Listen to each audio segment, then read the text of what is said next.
Welcome to the Healdsburg Museum's History Talk channel. This is a series of talks by museum docents originally presented on the city's plaza gazebo before a live audience.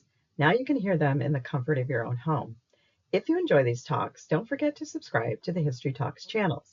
If you have questions, post them in the comments and the docents will try and find an answer.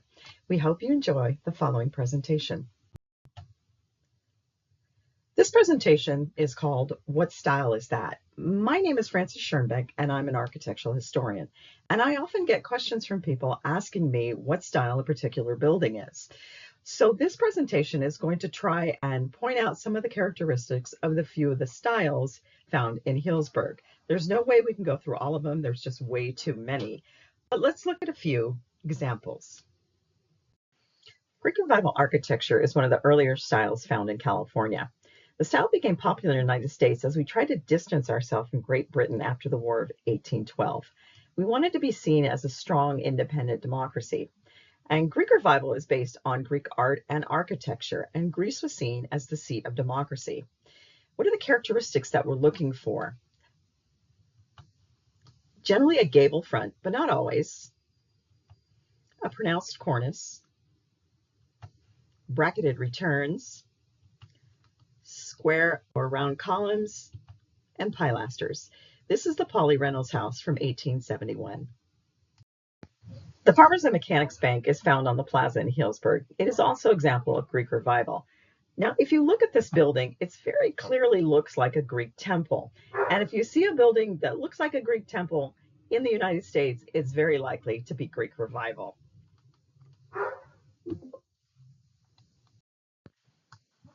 The Italianate style was developed as part of the picturesque movement, which romanticized rural living and nature.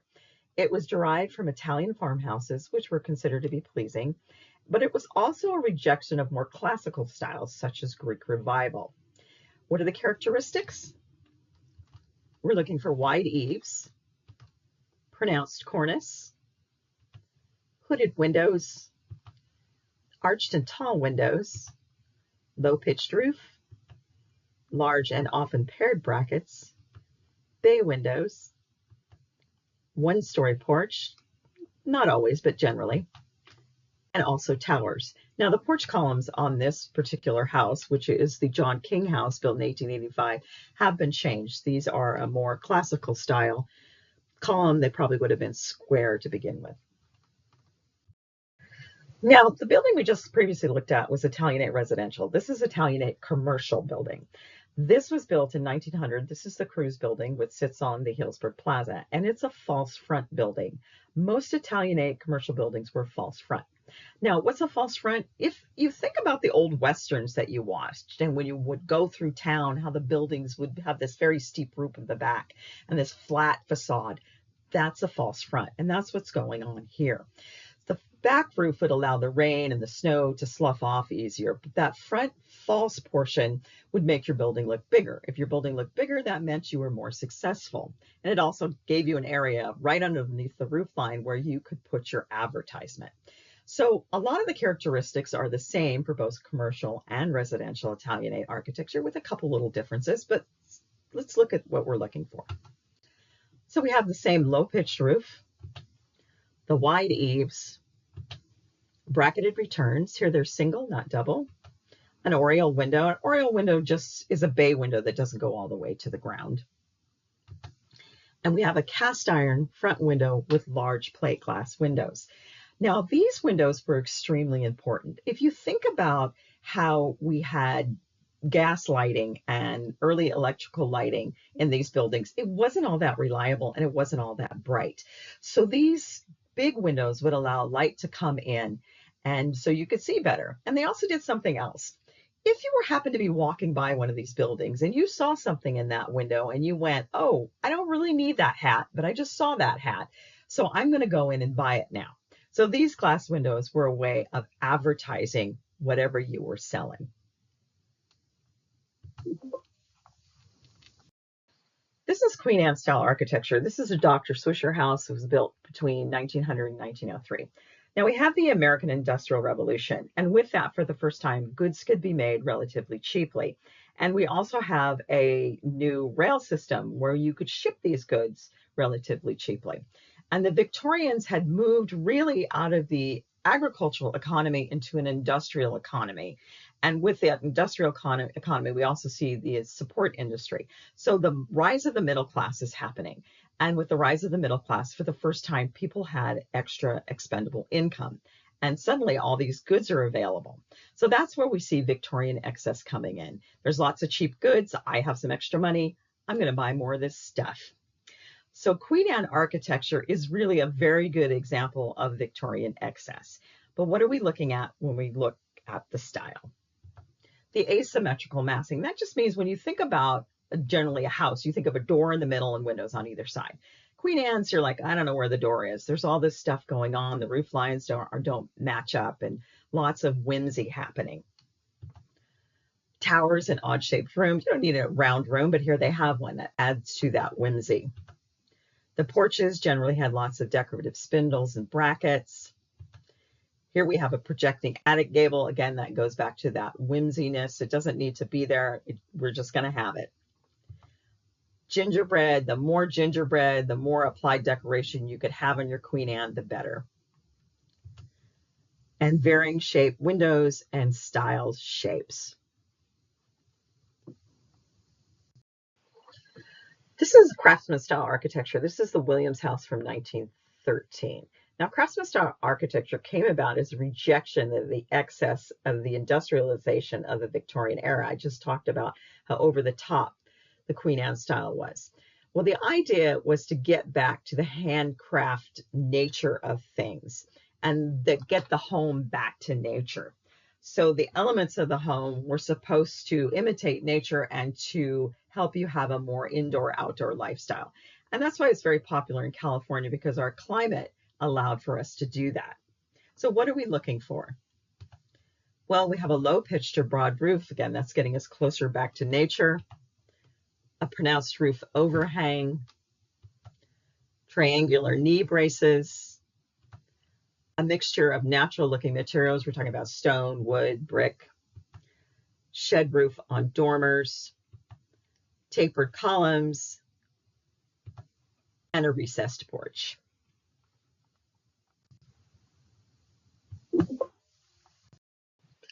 This is neoclassical architecture, and this is the Passalacqua House built in 1914. Now, the neoclassical style is a revival style derived from a blend of classical Greek and Roman architectural styles. It is a rejection of the excess of the Baroque period.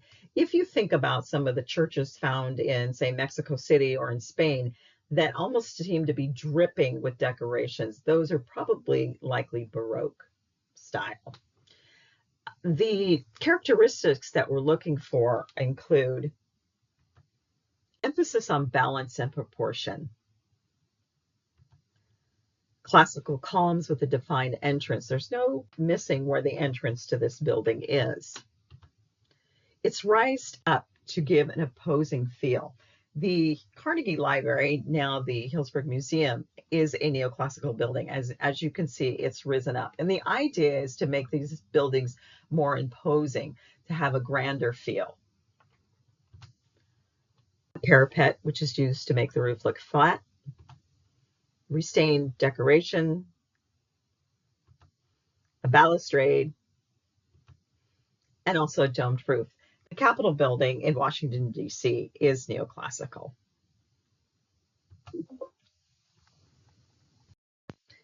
This is Tudor Revival, and this is the Adams House built in 1932.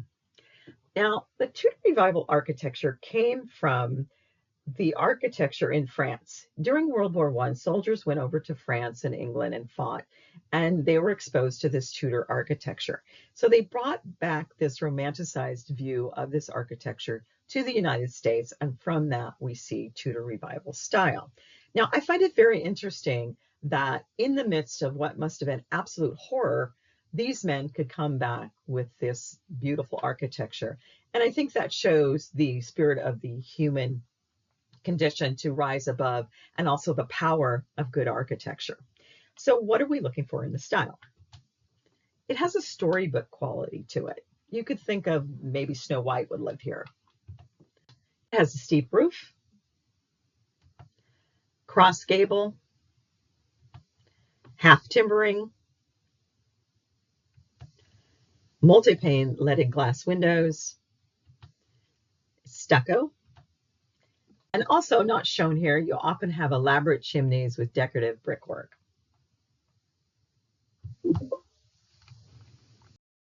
This is Mission Revival, and this is the Healdsburg Elementary School built in 1935.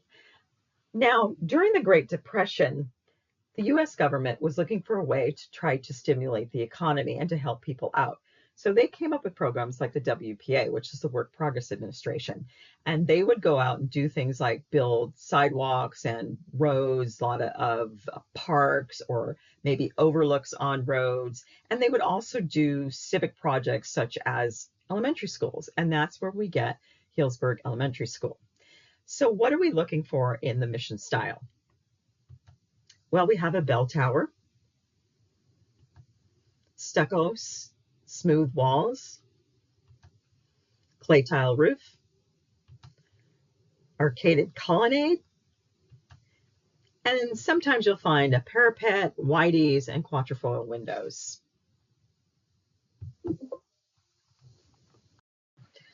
Now, when you look at a building, sometimes you go, I don't know what style that is. Well, you think about how our tastes are. Sometimes we like certain things and we don't like other things. And the same holds when you're building a house. You may think, I really like this element of that style, and I don't like that element of this style.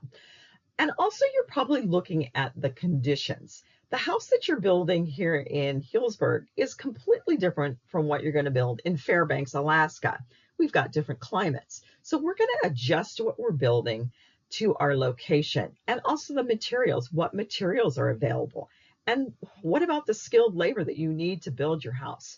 Those are factors that are going to affect what style your house is built in. Now, this is the John Marshall House in 1870. So let's break it down to see, what are we looking for here? Well, it's got double brackets, which we know are found in Italianate. Rusticated coins, which I didn't talk about, but those are carvings on the side of wood that are meant to look like stone, and that can be found in lots of different styles. Bay windows, again with the Italianate, and a classical front porch. Now we have a steep pitched roof. Well, that's more Greek Revival. And then we have our bracketed returns. So what is this house? Well, it's vernacular. It means it's not one style or the other. You could call this a Greek Revival house with Italianate elements, or an Italianate house with Greek Revival elements. But my point is, it's not always clear what style it is. Now, you might be thinking, there's no way I can remember any of that. That was so much information. Well, it was a lot of information, and I still have to stop and look things up, and I've been doing this for a very long time. Now, there's lots of good resources on the internet that you can look up, but here are 3 that I thought could be helpful. The first is a Field Guide to American Houses. This is by Virginia McAllister. If you're going to have one book in your library to identify architecture with, this is the book to have. It's available at any place that you buy books. The middle one is Historic Homes of Healdsburg. It also includes commercial buildings, and that will list the building style and also give you a brief history, and that is available at the Healdsburg Museum. And lastly, we have the Russian River Recorder, Healdsburg Architectural Heritage, and this is available for free on the Healdsburg Museum website.